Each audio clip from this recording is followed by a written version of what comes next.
क्या आपको भी लग रहा है कि घर का राशन, तेल और रोजमर्रा की चीजें पहले से कुछ ज्यादा ही महंगी होती जा रही हैं? तो इसकी वजह अब सामने आ चुकी है। जी हाँ, देश में थोक महंगाई पिछले 43 महीनों के सबसे ऊंचे स्तर पर पहुंच गई है।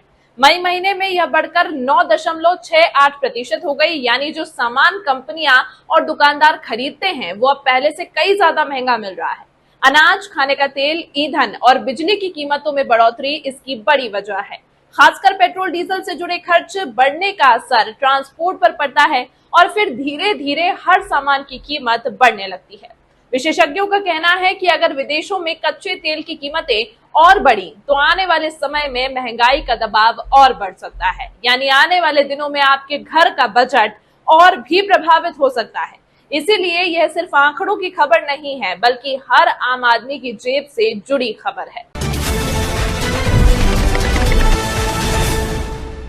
बात महंगाई की कर लेते हैं। मई में थोक महंगाई दर में एक बार फिर इजाफा हुआ है। 43 महीने के उच्च स्तर पर महंगाई दर जा पहुंची है। मई में थोक महंगाई दर बढ़कर 9.68% पहुंच चुकी है।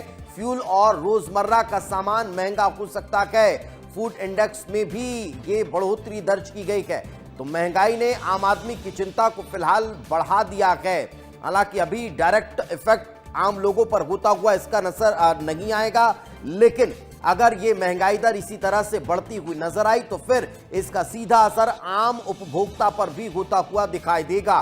तो देश में थोक महंगाई दर में एक बार फिर रफ्तार पकड़ ली है। मई महीने में थोक महंगाई दर में एक बार फिर इजाफा हुआ है और पिछले अगर कुछ महीनों का जिक्र करें तो ये महंगाई दर लगातार बढ़ती चली जा रही है।